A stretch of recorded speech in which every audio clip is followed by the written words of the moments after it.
de los dos testigos, el ministerio de los dos testigos. Y vamos a tratar o a buscar desarrollar en el capítulo 11 de Apocalipsis, del versículo 3 en adelante. La última conferencia, hace 8 días que estudiamos los primeros 3 versículos, nos dimos cuenta que al apóstol Juan se le da una caña que eran como varas de bambú que crecían junto al río Jordán para que midiera, ¿qué cosa? El templo, el altar y a los que adoraban en él. Y recordamos que el patio, versículo 2, se quedó sin medir y tampoco la ciudad. ¿Por qué este patio y por qué esta ciudad no fueron medidos como un resumen de la clase pasada? Porque en el tiempo en el que estamos nosotros ya estudiando, el anticristo estará al control total y absoluto de la ciudad de Jerusalén. El gobierno de Israel y otros gobiernos a nivel internacional se habrán ya rendido al dominio y al control del gobierno del anticristo. En otras palabras, habrá un solo gobierno. Tal vez este solo gobierno o este bloque de naciones acumulará o reunirá a muchas de Europa y a muchas del Medio Oriente. Como sabemos que el anticristo no va a reinar internacionalmente en todo el mundo, porque de acuerdo a la Biblia se mencionan 4 bloques de naciones en los tiempos del anticristo. Tenemos a Europa y tenemos al Medio Oriente en una unión, en una fusión de bloques, donde dicen Daniel que el barro y el hierro se unirán por medio de alianzas, aunque no se mezclarán.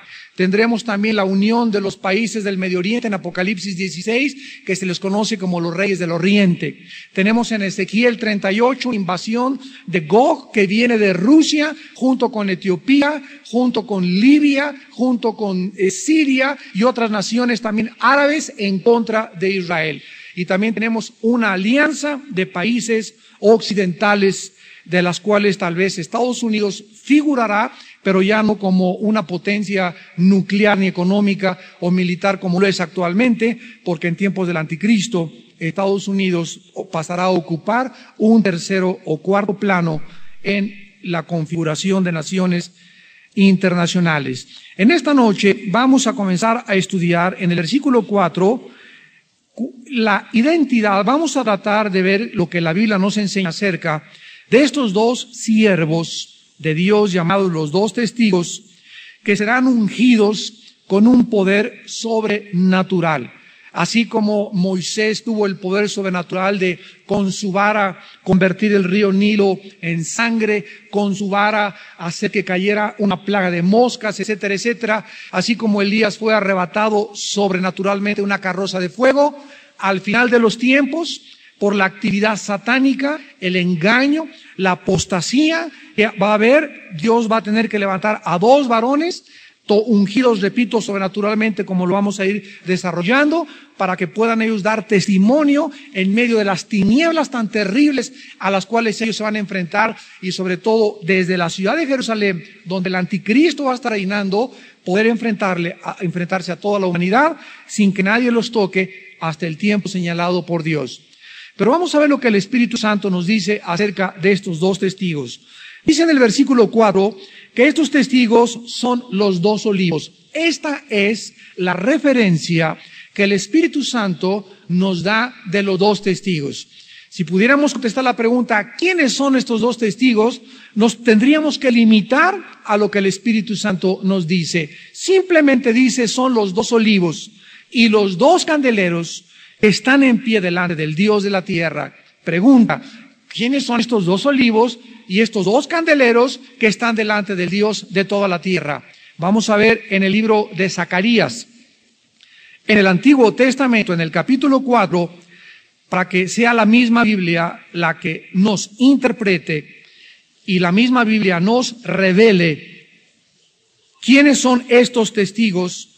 Recurramos a otro pasaje donde se menciona 600 años antes de que Juan escribiera el Apocalipsis, la relación que existe entre estos 2 candeleros y 2 olivos y los 2 testigos presentados en el libro de Apocalipsis. Dice en Zacarías 4, versículos del 1 al 5, volvió el ángel que hablaba conmigo y me despertó como un hombre que es despertado de su sueño.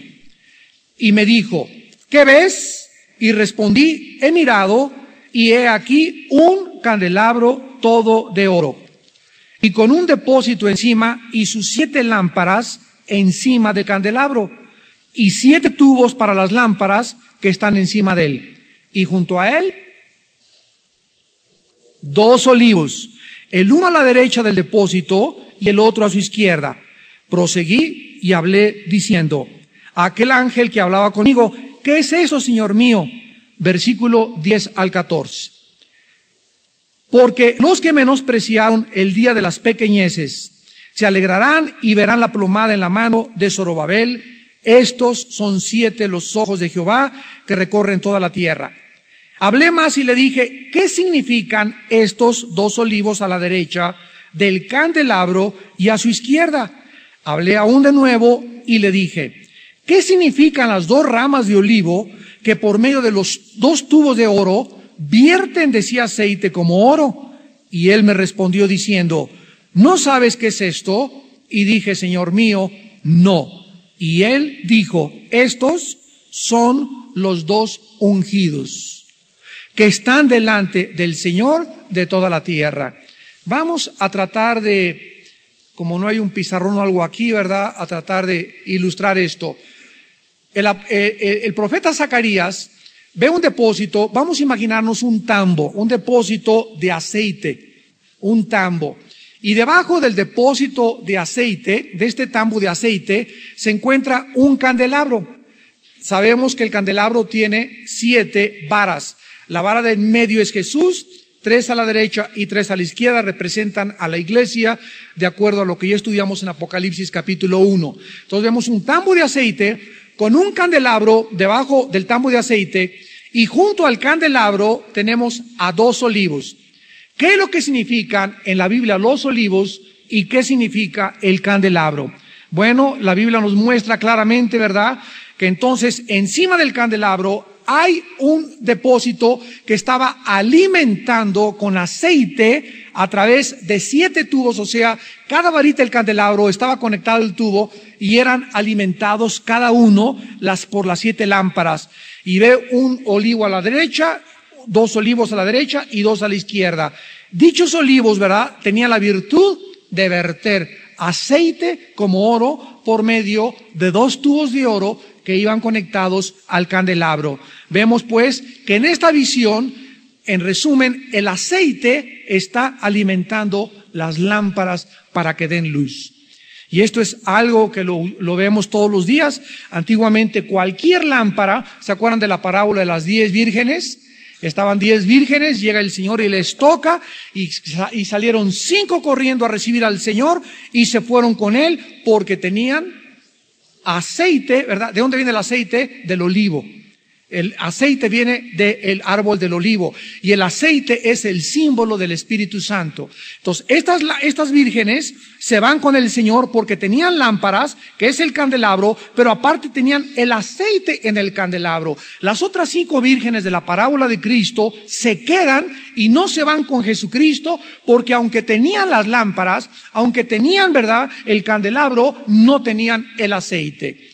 Entonces tú así puedes ser una persona que traigas la Biblia representa la luz, representa el candelabro, es la única luz que tenemos en lugar oscuro, pero si esta Biblia no está ungida, si esta Biblia no tienes tú la unción de Dios dentro de ti, no tienes el aceite del Espíritu Santo dentro de ti, tú puedes predicar la Biblia y puedes enseñar la Biblia, pero lo que tú enseñas es letra muerta, que no tiene vida, porque lo que le da vida es el Espíritu de Dios.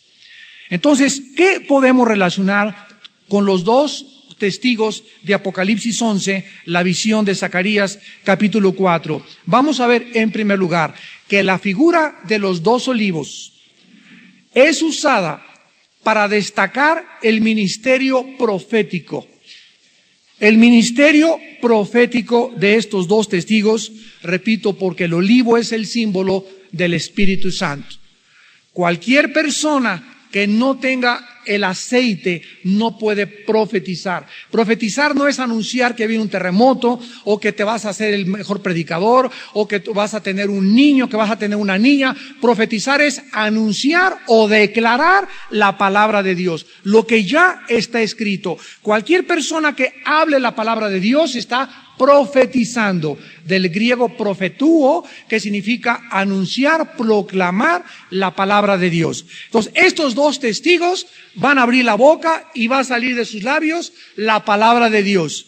Y los candeleros, ¿verdad?, aunque son muy significativas estas dos metáforas, nos habla de que estos dos testigos no solamente van a hablar la palabra de Dios, sino que van a estar alimentados por el Espíritu Santo. El Espíritu Santo nos habla del ministerio de alumbrar, como candelero puestos para arrojar la luz espiritual en medio de tantas tinieblas satánicas que caracterizarán el tiempo de sus ministerios. Entonces, estos dos testigos es la culminación de lo que tú y yo debemos todos los días hacer. Yo no solamente tengo que parar y predicar y anunciar y ser cristiano y conocer la palabra de Dios, sino que diario necesito mi luz estar alimentada por el aceite del Espíritu Santo. Diario, tengo que conectarme al Espíritu Santo para que el Espíritu Santo pueda vertir su aceite en mí, que se llama la unción, me pueda habilitar, me pueda capacitar para poder hablar, para poder enfrentar al mundo, para poder dar testimonio, para hablar con sabiduría al enfermo, en el funeral, en Navidad, a mi familia, porque sin esta unción diaria, en la cual Él nos tiene que bañar, nuestro ministerio profético sería inefectivo. Lo podríamos hacer en la pura carne. Y esto lo podemos ver también, ¿verdad?, con los dones espirituales.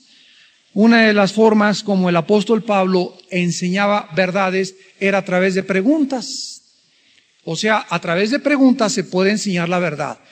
Y esto lo vemos en 1 Corintios 12. Cuando acaba de escribir los dones del Espíritu Santo, pregunta al final, ¿son todos apóstoles? El apóstol Pablo estaba esperando, o el Espíritu Santo, que contestara a la iglesia. ¿Son todos apóstoles? ¿Cuál es la respuesta? ¿No? ¿Son todos profetas? ¿Hablan todos lenguas? Me acuerdo que en un seminario una muchacha me dijo, no sé.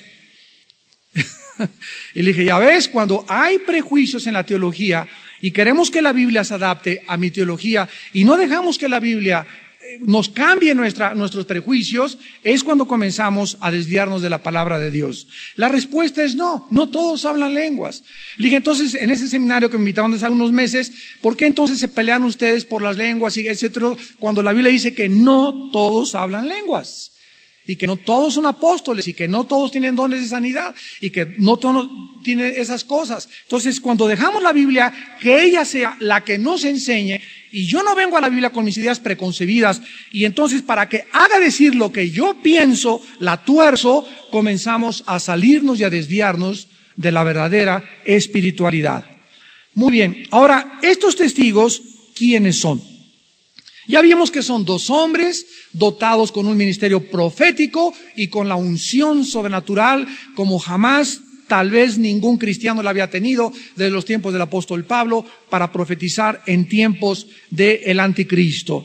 Aun cuando no podemos ser dogmáticos en cuanto a la precisa identidad de quiénes son estos dos testigos, existen varias razones que he tratado de exponer para que nosotros podamos ver y aclarar ciertamente que, repito y enfatizo, aunque no podemos ser dogmáticos, la mayor parte de los estudiosos de la Biblia creen que van a ser Moisés y Elías. Y vamos a ver por qué. En primer lugar, los milagros que van a realizar. Dice el versículo 5 que si alguno quiere dañarlos, sale fuego de su boca. Además, pueden destruir a sus enemigos con fuego, van a detener la lluvia, versículo 6, tienen el poder para cerrar el cielo, van a convertir el agua en sangre y van a azotar la tierra con plagas. Todas estas cosas o los milagros que estos testigos van a desarrollar son exactamente iguales o similares a los milagros que Dios en el Antiguo Testamento utilizó a través de Moisés y a través de Elías. Elías trajo fuego del cielo, Segunda de Reyes 1, del 10 al 12, detuvo la lluvia por 3 años y medio, el mismo tiempo de la sequía que pronunciaron los dos testigos también, 3 años y medio van a cerrar el cielo. O sea, que durante los últimos 3 años de la tribulación, una sola gota de lluvia no va a caer. Agravado con la sexta y la séptima trompeta que vimos, lo vamos a ver más adelante, va a ser un caos en el mundo, porque además de todas las plagas, no va a haber en los últimos 3 años y medio una sola gota de agua. Moisés convirtió las aguas del Nilo en sangre, recuerdan ustedes en Éxodo 7, y trajo también plagas por la mano de Dios a Egipto. En segundo lugar, en Malaquías capítulo 4, versículo 5, hay una profecía que no se ha cumplido todavía. Y dice en Malaquías 4, versículo 5, he aquí yo os envío el profeta Elías. Y dice claramente cuándo. Antes que venga el día de Jehová grande y terrible. Él hará volver el corazón de los padres hacia los hijos y el corazón de los hijos hacia los padres. No sea que yo venga y hiera la tierra con maldición. Vemos nosotros que en el Antiguo Testamento y también en las mismas tradiciones judías se espera el regreso de Elías en el futuro. Y esta promesa los mismos judíos también la creen. Los judíos no mesiánicos. Entonces vemos que esta promesa, muchos dicen que se cumplió con Juan el Bautista. Sin embargo, el mismo Juan el Bautista dijo que él no era Elías. Y cuando, por ejemplo, en Lucas 1:17, Cristo habló acerca de Juan el Bautista, dijo muy claramente, e irá delante de él con el espíritu y el poder de Elías, para hacer volver los corazones de los padres a los hijos, de los rebeldes a la prudencia, de los justos, para preparar al Señor un pueblo bien dispuesto. Entonces, Juan el Bautista tenía el espíritu de Elías. ¿Cuál era el espíritu de Elías? El Espíritu Santo.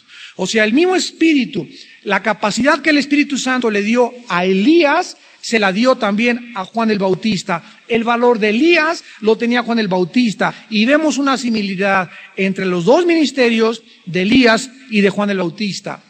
¿Se acuerdan ustedes cuando Elías fue arrebatado en la carroza de fuego, que tenía un discípulo llamado Eliseo? Y entonces, terco Eliseo le dijo, no te voy a dejar, Señor, hasta que no te vayas. Y Elías quería probar su fidelidad y su lealtad hasta el último momento. Y entonces, finalmente, cuando Elías se queda con Eliseo, antes de ser arrebatado al cielo, Elías avienta el manto y le cae a Eliseo. Y dice la Biblia que los milagros que Eliseo hizo, el discípulo de Elías, fueron el doble de los milagros de Elías. O sea, recibió una doble unción del espíritu de Elías. Esto lo vemos también en Moisés. Una vez Moisés estaba profetizando y entonces dice la Biblia que el espíritu de Moisés cayó sobre el espíritu de los ancianos de Israel y comenzaron todos a tener la sabiduría que tenía Moisés para administrar, organizar y ordenar el pueblo de Dios. Entonces, esta transferencia de espíritu, de autoridad, también la encontramos en el Nuevo Testamento. Y Pablo le dijo a Timoteo, no pongas las manos sobre nadie con ligerez. O sea, no es, ¿verdad?, enchiladas, ni es cosa de chiste llegar y en el nombre de Jesús, y en el nombre de Jesús, y te pongo las manos, etcétera, etcétera. Sobre todo cuando se trata de transferencia de autoridad y poder espiritual. Por ejemplo, al ordenar un pastor, con toda la solemnidad del mundo, ponemos nuestras manos y en ese momento, aunque nadie lo ve ni nosotros tampoco, hay algo de los pastores que le transmitimos a los que estamos ordenando, que es la autoridad y el poder que Dios nos da para poder presentarnos delante de Dios.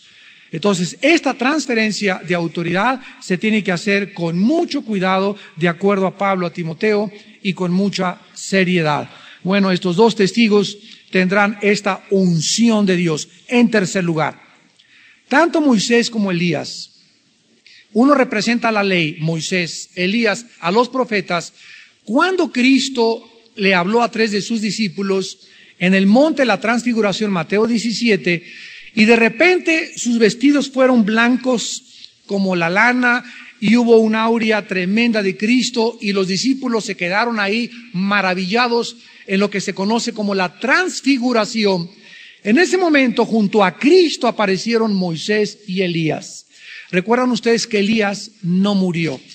Elías fue sacado del planeta Tierra sobrenaturalmente en una carroza de fuego. Y el cuerpo de Moisés nadie lo enterró, porque solo Dios sabe en dónde lo puso, cómo lo sacó y cómo lo levantó.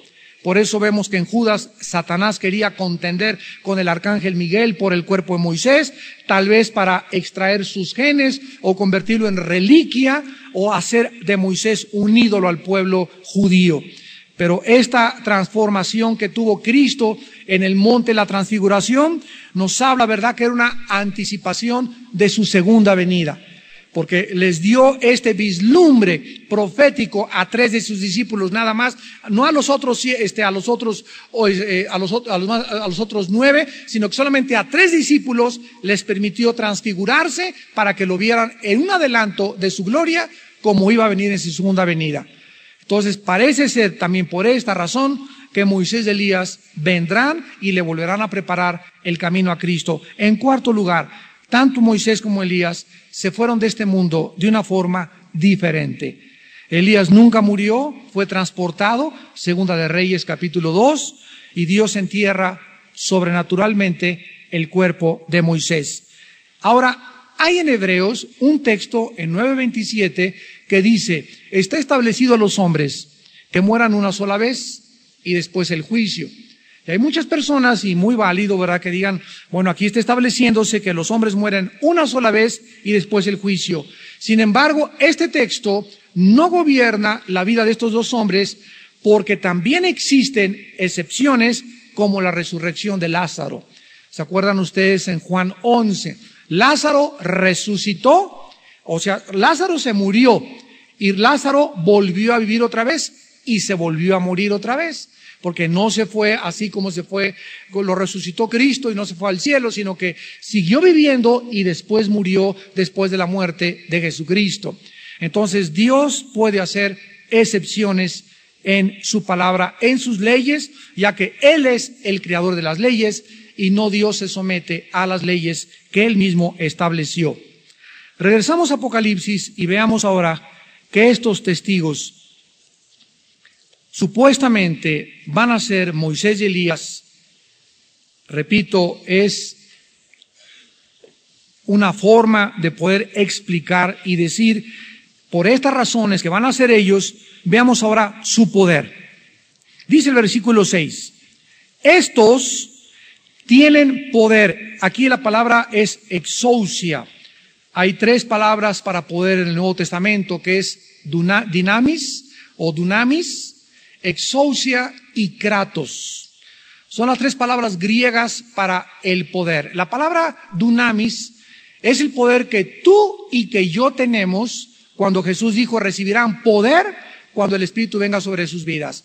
Este poder dunamis es un poder que nos capacita, impartido por Dios, para poder vivir durante la vida que tenemos en esta tierra con la fuerza necesaria de nunca acobardarnos, ni echarnos para atrás, ni nunca negar a Cristo. Pablo lo explicó a Timoteo y le dijo, Dios no nos ha dado espíritu de cobardía. Un cristiano es una persona que tiene un espíritu diferente al de tu cuñado, al de tu primo, al de tu hermano, al de tu mamá, al de tus amigos, porque el espíritu que Dios hizo morar dentro de cada uno de nosotros es un espíritu que nos capacita para no tener miedo de nadie. Ni de nada. Y no dejarte achicopalar de que mi jefe, mi trabajo y que el señor gobernador y el señor vuestro diputado, y ni hacerle la barba a nadie, ni lisonjear a nadie, ni tratar de quedarme con nadie, porque el espíritu que Dios nos ha dado nos provee de una capacidad y de una habilidad de no tenerle miedo a los hombres. A ningún hombre nunca lo hagas en tu vida. Ni a tu ex esposo, ni a tu esposo, ni a tu esposa, ni a tu suegra, ni a tu cuñado, ni a la persona que te amenaza, porque el espíritu que está entre nosotros es mayor que el que tiene el mundo. Este es el Espíritu de Dios. Ahora, la palabra exousia es el poder delegado. Tenemos que explicar esto para entender el poder de los dos testigos delegados, poder delegado. Te voy a decir cuál es el poder exousia.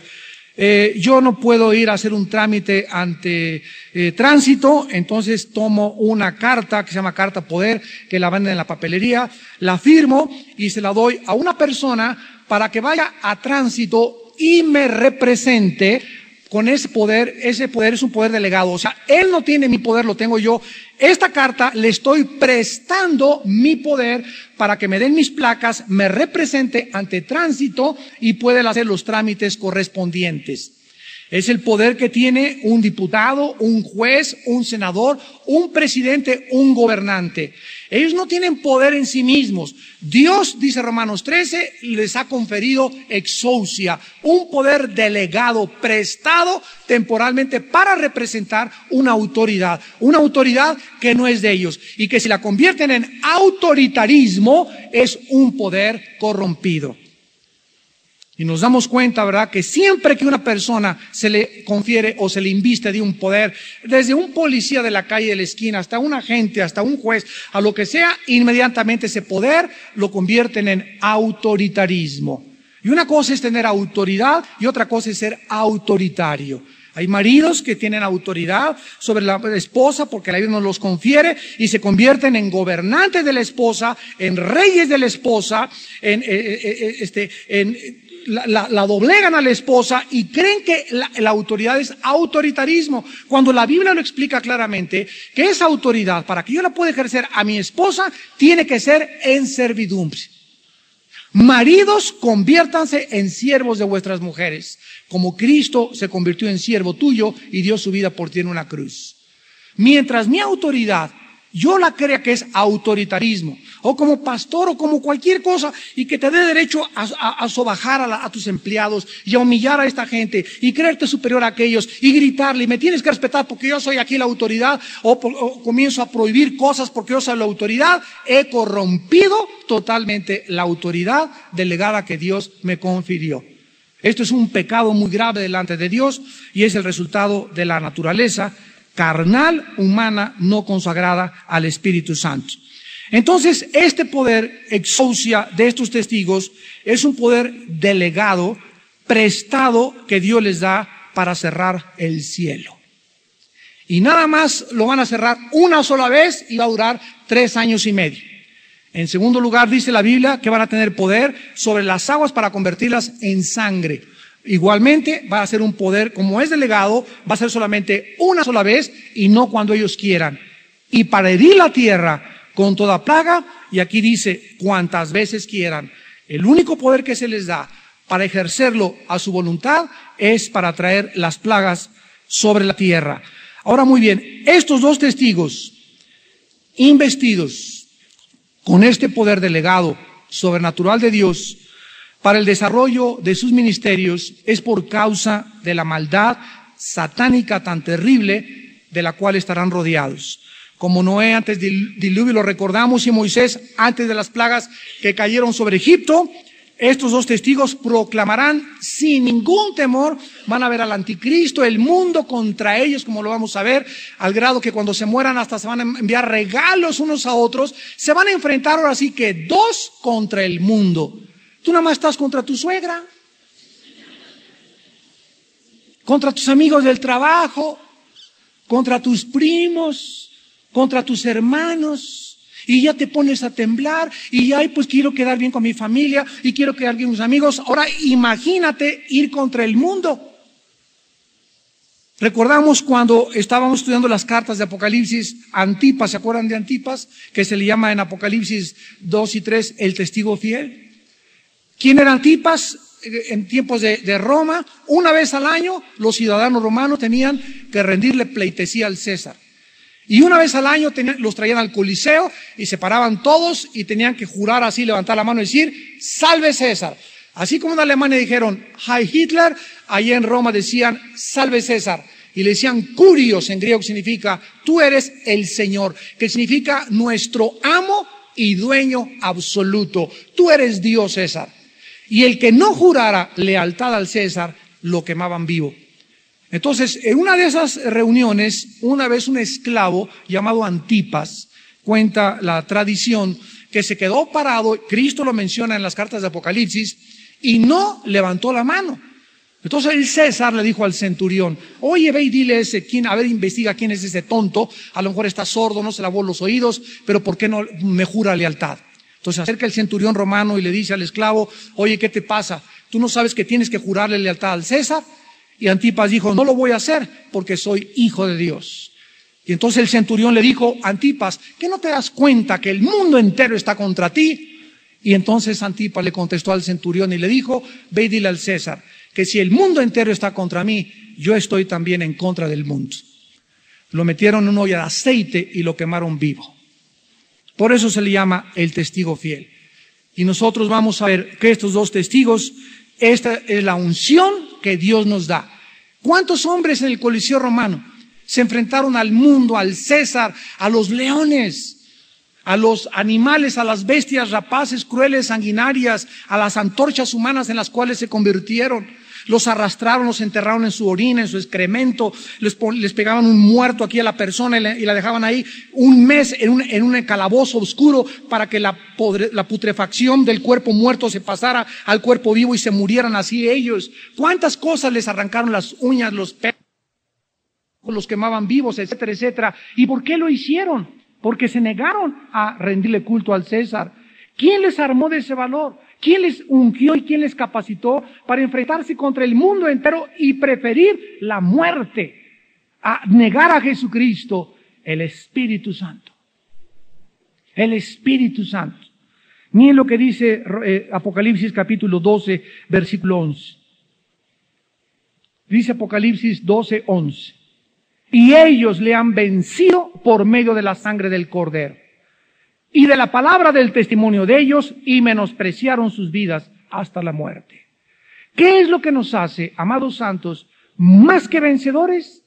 No interesarnos morir, si es por causa de Cristo. Y si por causa de Cristo tenemos que entregar nuestra vida, no debe interesarnos la muerte. Cuando ya no te interesa tu vida, fíjate nada más, si tú le tienes miedo a la gente de tu alrededor, a tus amigos, a los estudiantes, a tus familiares, ¿cómo puedes creer que al momento de tu muerte vas a poder ser fiel a Jesucristo? Si tú no fuiste fiel a Cristo durante tu vida, no lo serás en tu muerte. Porque el que me niega delante de los hombres, dijo Jesús, yo también le negaré delante del Padre. Entonces, este espíritu que Dios nos ha dado es una evidencia de que verdaderamente tenemos la autoridad, tenemos la unción, tenemos el valor de enfrentarnos al mundo entero. Y que, si Dios conmigo, ¿quién contra mí? Vemos nosotros también que estos dos testigos, dice Apocalipsis 11, versículos 9 y 10, van a ser odiados universalmente.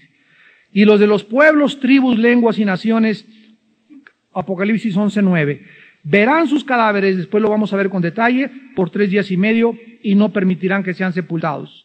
Y los moradores de la tierra se regocijarán sobre ellos, y se alegrarán y se enviarán regalos unos a otros. Vean cómo van a celebrar la Navidad. Porque estos dos profetas habían atormentado a los moradores de la tierra. Por esta causa serán odiados universalmente. Dios ha usado siempre milagros para poder evidenciar o autenticar a sus mensajeros. Y durante este tiempo de tribulación, cuando el mundo esté casi controlado por los poderes satánicos, por actividad demoníaca, religiones falsas, asesinatos, brujería, perversiones sexuales al por mayor y las señales sobrenaturales que los testigos hagan, van a identificarlos ante el mundo entero como verdaderos profetas de Dios. Sus poderes para cerrar el cielo, para convertir el agua en sangre, ¿verdad? Va a intensificarse con el tormento de cerrar el cielo e impedir que llueva. ¿Se acuerdan ustedes la tercera trompeta en Apocalipsis 8 del 10 al 11, que envenena la tercera parte del agua potable de la tierra? ¿Recuerdan ustedes? Ahora, si le añadimos que en la tercera trompeta, la tercera parte del agua está envenenada, y le añadimos que va a haber 3 años y medio de sequía, vendrá una sequía tan enorme durante 3 años y medio que dura el ministerio de estos 2 profetas, ¿verdad? Que se van a añadir a los sufrimientos de los seres humanos. Además, dice la Biblia en Apocalipsis 11:6, que tienen el poder de convertir el agua en sangre. Dios también le dio este poder, como lo vimos ya, a Moisés. Ahora, en el versículo 7 de Apocalipsis 11, la Biblia nos habla su muerte. Cuando hayan acabado su marturía, en el griego, su testimonio. Cuando hayan acabado su testimonio. Esto nos llena de aliento, seguridad y valor. De acuerdo a la Biblia, nadie nos podrá poner una mano. Nadie te puede matar a ti. Nadie me puede matar a mí más que con el permiso de Dios y cuando llegue nuestra hora. Hasta que acabe su testimonio. O sea, durante 3 años y medio van a intentar, ya lo vimos, matarlos, y los que los quieran matar, ellos van a ser como una maldición que se les va a revertir y ellos van a morir. Como dice en Isaías 54:17, ninguna arma forjada contra ti prosperará. Dios le dijo a Josué, nadie te podrá hacer frente durante todos los días de tu vida. Pues estos 2 testigos, hasta que acabe su testimonio, ¿quién los va a matar? La bestia que sube del abismo. Hasta que no lleguen con su testimonio al destino establecido por Dios, estos 2 testigos serán invulnerables e intocables. El mundo va a tratar desesperadamente de librarse del tormento de su predicación. Imagínense a qué grado va a llegar esta humanidad, que ahorita ya estamos viendo los síntomas por todos lados. ¿A dónde va a llegar esta humanidad? A un punto donde van a quedar solamente 2 personas en el Medio Oriente. Y cada vez que prediquen será como agua hirviendo, como un fuego que, como dice la Biblia, la palabra de Dios es como un martillo que quebranta la piedra, es como el fuego que todo lo consume. La gente no va a poder soportar y nadie los va a poder matar.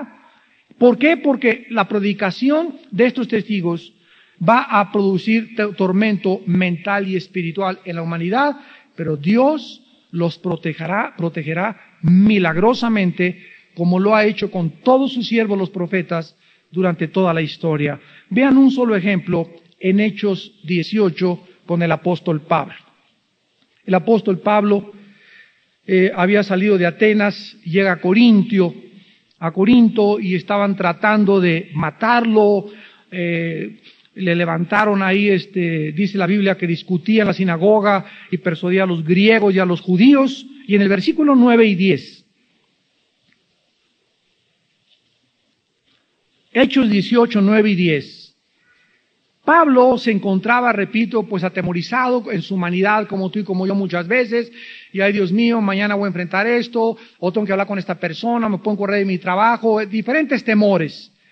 Y entonces Dios se le aparece a Pablo y le dice en visión de noche, no temas, sino habla y no calles, porque yo estoy contigo y ninguno pondrá sobre ti la mano para hacerte mal, porque yo tengo mucho pueblo en esta ciudad. Y se detuvo allí 1 año y 6 meses enseñándoles la palabra de Dios. Cuando fundó la iglesia de Corinto, Pablo, 1 año y medio se quedó ahí. Pero él necesitaba el aliento de la palabra de Dios que le dijera, no tengas miedo. Nadie te puede poner una mano porque estás cumpliendo mi voluntad.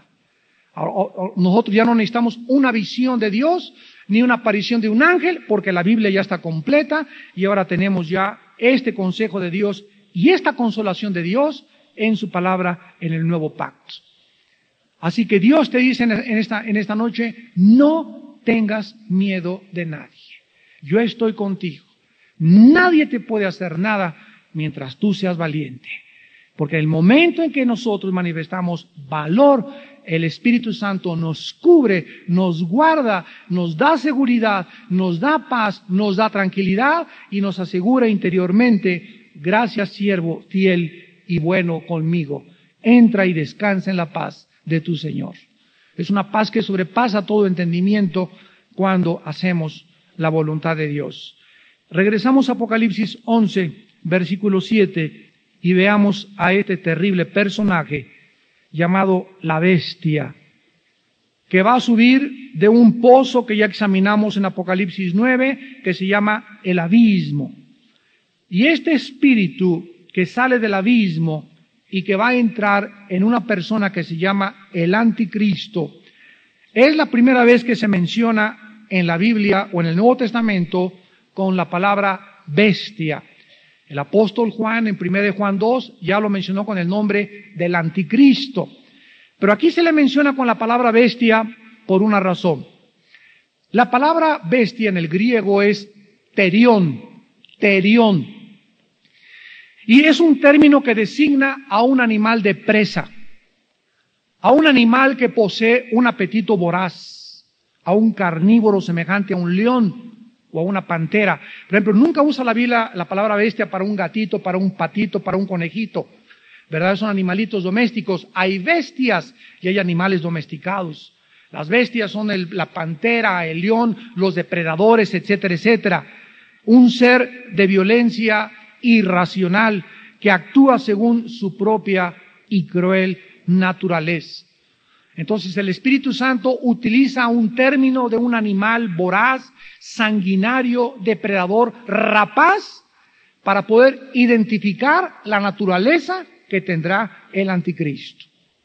Ahora es interesante que se mencione que esta bestia va a subir del abismo. Ya estudiamos el abismo, pero esto implica que el anticristo va a ser una persona poseída no por Satanás. Vuelvo a repetir, porque en Apocalipsis 13, como lo vamos a ver más adelante, Satanás le da su autoridad al anticristo, le da su trono, pero no es él el que entra, sino que le entrega, le delega los poderes que él tiene a través de esta bestia que sube del abismo. Ahora, esta bestia que sube del abismo, ¿quién es? Esto nos habla, como lo hemos venido estudiando, que hay prisiones o subterráneas en el planeta Tierra, no en un planeta ni en una estrella. Aquí en este planeta, la Biblia dice que en el centro de la Tierra está el infierno. Cerca del centro de la Tierra, o tal vez a un ladito, está el abismo. Después hay otro lugar aquí en el centro de la Tierra, no lo conocemos, que se llaman prisiones, dice Judas, de obscuridad, donde se encuentran los ángeles. En otros se encuentran los demonios mezclados con ángeles, y en el infierno nada más hay espíritus humanos. En el infierno no está Satanás, él anda vivito y coleando por allá, cerca de tu casa, pero en el infierno solamente hay espíritus humanos. Ahora bien, este principado satánico, ¿verdad? Porque vemos nosotros que no va a ser un demonio, sino un principado satánico. Este principado satánico son aquellos que están cerca de Satanás, o sea, dice Efesios 6:12 que hay gobernantes, que hay principados, que hay huestes espirituales, o sea, está Satanás, los príncipes de Satanás, los gobernantes de Satanás y las huestes espirituales que son los demonios. Los demonios son diferentes a los ángeles caídos. Una cosa son los ángeles caídos, otra cosa son los demonios. Entonces, esto que va a entrar en el anticristo no va a ser legión ni 6,000 demonios, va a ser un solo principado. O sea, uno de los subalternos de Satanás que se encuentra ahorita guardado en el abismo. Y si está guardado en el abismo significa que fue ahí guardado o encerrado, porque en el pasado este mismo principado satánico ya poseyó a otro personaje de nuestra historia. Tal vez he leído algunos libros, unos creen que poseyó a Antíoco Epífanes, otros a Nerón, otros el que estaba en Adolfo Hitler, etcétera, etcétera. Cualquiera que haya sido los personajes que anteriormente persiguieron a los cristianos, este principado va a salir, va a entrar en el anticristo y va a ser el que venza a los dos testigos. Esta bestia no es Satanás, repito, a Satanás se le llama el dragón y está suelto. Satanás no está en el abismo, y aunque el anticristo será un ser humano, estará energetizado por este ángel caído que sale del abismo. Ahora, dice aquí que esta bestia hará guerra, polemos en el griego, es una batalla continua. los va a tratar de matar, los va a perseguir, los va a chantajear, etcétera, etcétera. Esta palabra guerra nos habla de algo que va a durar algunos meses o años y va a lanzar una campaña de exterminio contra estos dos testigos y es probable que tendrá éxito porque estos dos varones de Dios, finalmente, cuando el tiempo de Dios termine, Él podrá tener la capacidad de hacerles daño. Ahora, veamos esta verdad de que el anticristo los va a vencer y los va a matar. ¿Cómo que los va a vencer y los va a matar? Así es, los va a vencer físicamente. Como el diablo venció físicamente en el Coliseo Romano, como venció a este hombre que mencionamos también, Antipas, pero sin embargo la Biblia nos dice que para nosotros el morir es ganancia. Cuando Cristo murió en la cruz, Satanás lo tropezó, le mordió el talón y lo hizo tropezar de acuerdo a la profecía de Génesis 3:15. Pero cuando Cristo resucitó de los muertos, el susto que se llevó Satanás. Si Satanás hubiera sabido que Cristo iba a resucitar de los muertos, no le hubiera quitado la vida.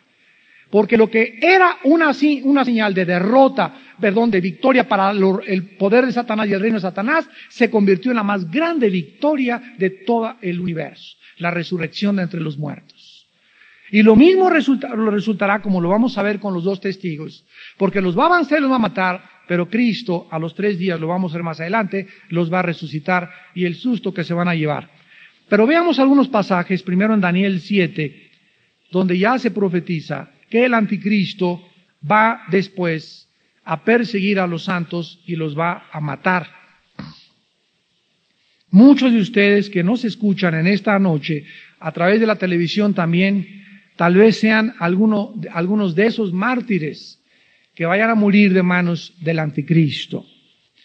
Y si es así, sería el más grande privilegio que Dios nos pudiera otorgar. No a todos se les concede morir como mártires. Dice en Daniel 7:21, y veía yo que este cuerno hacía guerra contra los santos y los vencía. Vayamos a Apocalipsis ahora. Y dice aquí en Apocalipsis 12, versículo 17, entonces el dragón se llenó de ira contra la mujer y se fue a hacer guerra contra el resto de la descendencia de ella, los que guardan los mandamientos de Dios y tienen el testimonio de Jesucristo. Apocalipsis 13, versículo 7. Y se le permitió hacer guerra contra los santos y vencerlos. También se le dio autoridad sobre las tribus, pueblos, lenguas y naciones. Vamos a ver en la próxima clase, cuando estudiemos esto, el tipo de autoridad que el anticristo tendrá contra la humanidad. Para terminar, los moradores de la tierra considerarán a estos dos hombres de Dios superungidos por el Espíritu Santo como los enemigos públicos número 1. Ya no va a ser Al Capone, ni los narcos, ni los cárteles, sino van a ser, imagínense nada más, qué irracionalidad de la humanidad. Los dos únicos hombres coherentes, los dos únicos hombres santos, los dos únicos hombres que pueden cambiar para el bien de la humanidad y las familias, el mundo entero los va a odiar. Así como hace 2000 años, el único hombre que valía la pena, llamado Jesús, lo crucificaron como un vulgar criminal. ¿Qué demuestra esto? La irracionalidad y la perversidad degradante de la naturaleza humana.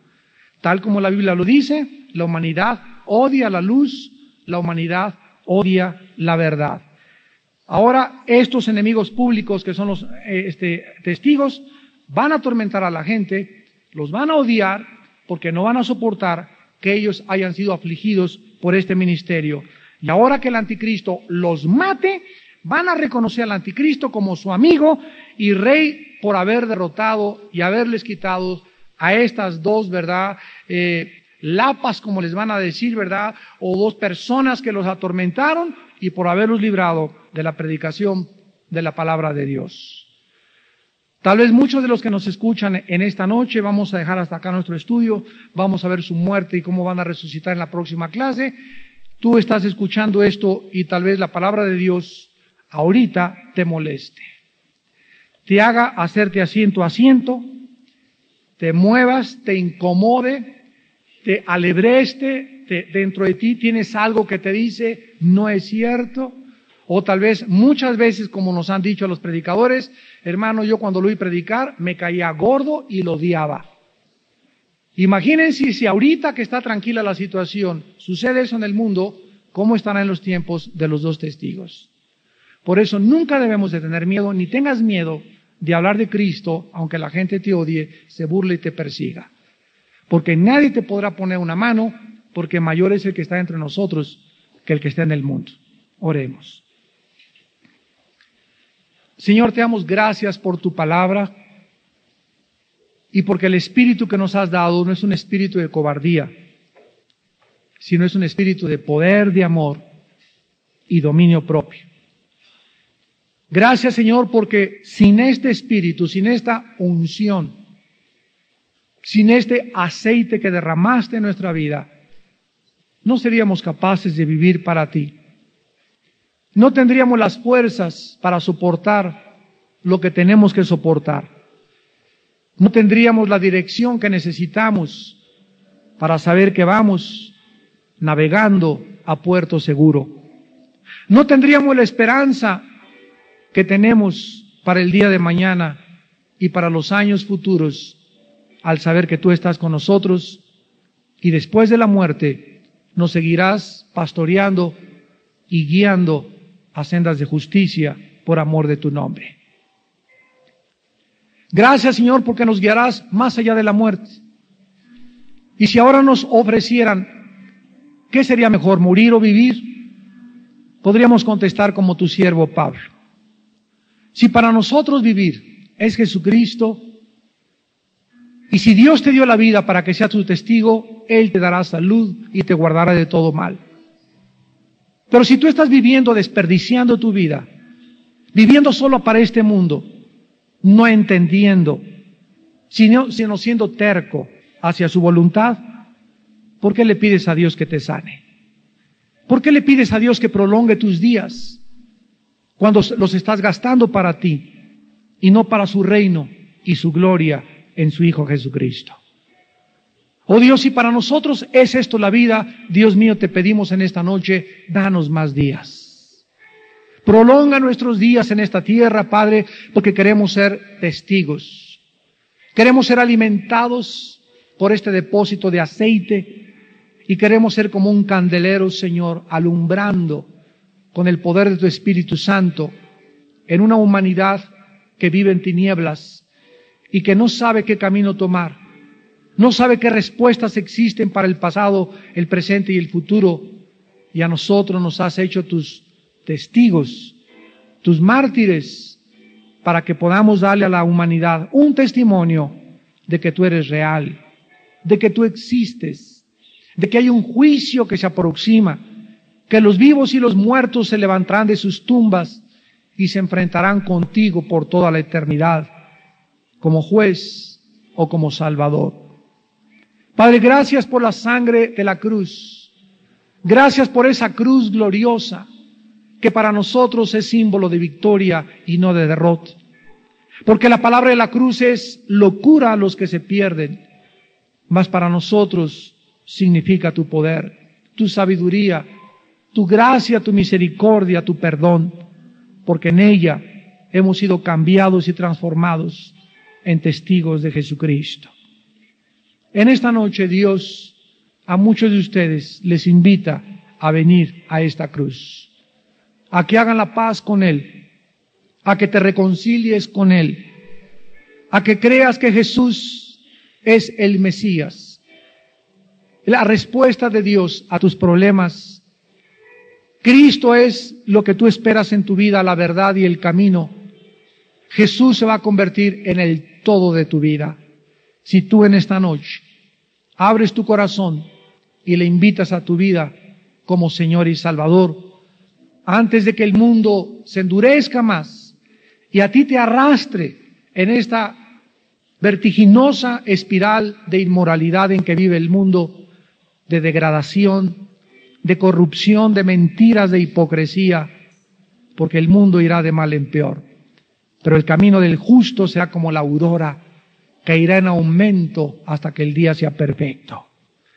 En esta noche las personas que quieran venir a la cruz por primera vez, ahí desde donde nos estás viendo, por la televisión también, donde quiera que te encuentres, ahí donde tú estás, dile a Dios: Señor mío y Dios mío, perdona mis pecados, me arrepiento de mi vida, creo que en la cruz Cristo murió en mi lugar y dio su sangre para perdonarme y lavarme de mis maldades. Creo que a los 3 días le levantaste de entre los muertos y te pido, Jesucristo, tú que vives y que venciste la muerte, el infierno, a Satanás y al pecado, que entres a mi vida en este instante. Te recibo como mi Dios y mi Salvador personal. En el nombre de Cristo, te adoro y te bendigo, eterno Padre. Amén. Todos ustedes en esta noche